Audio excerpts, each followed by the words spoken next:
Serendipity often means making use of what's in front of you and finding value in something that might otherwise be discarded. Scientists did just that when they used leftovers to reveal a new use for the laser beam. It's a medical discovery that's changed the lives of millions.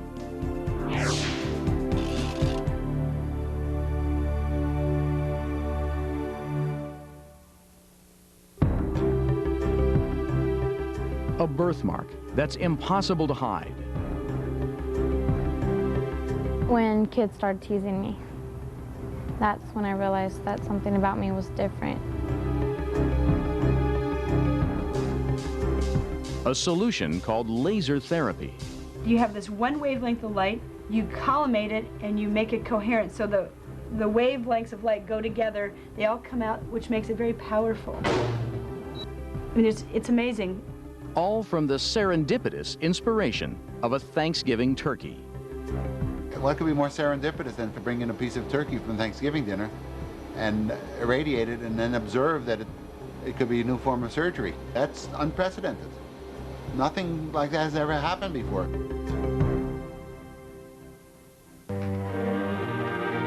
They've spotted us. For years, laser technology was associated with destruction, not healing.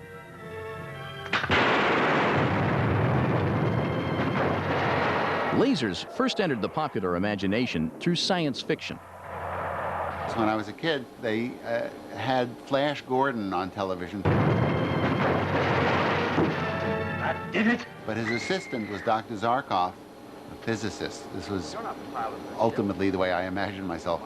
And Zarkov was always coming up with scientific solutions to fend off the bad guy who was Ming the Merciless. Like many young kids, Jim Wynn was captivated by lasers. For him, they evoked a new era where technology takes care of all problems, including bad guys from outer space. And suddenly this beam of light appeared going across a chasm, and it made a noise like zzz, and you saw a beam of light. The physicist said, What is this? Where are you taking me? These Earthmen must be a stupid lot. He's evidently never seen a light bridge before. And I thought, gee, what's light? You can't walk on a beam of light. And then they walked across the beam of light. A laser is a very special light source, a high-intensity beam much brighter than regular light. The electric field at the focal point of a laser beam is strong enough to rip the electrons from atoms.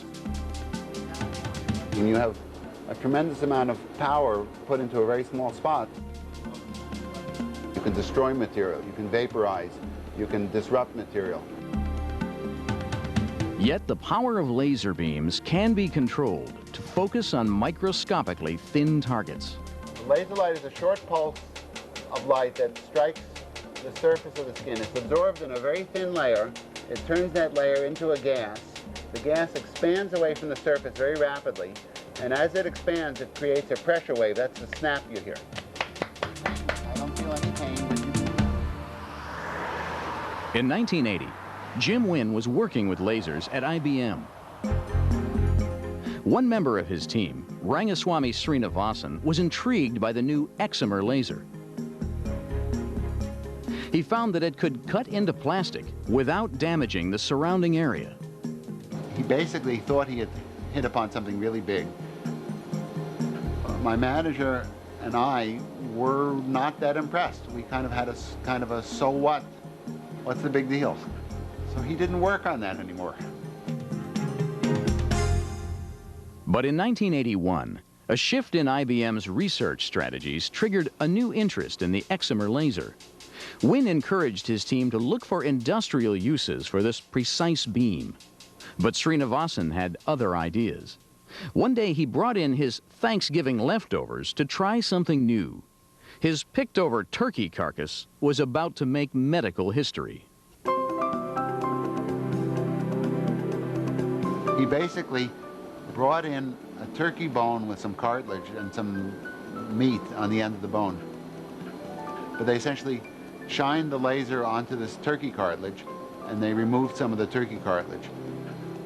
At the time, other kinds of lasers were being used in surgery, but they left behind damaged tissue, as seen here.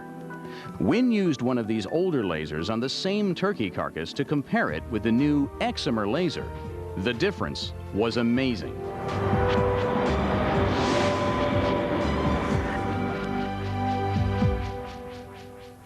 Serendipity.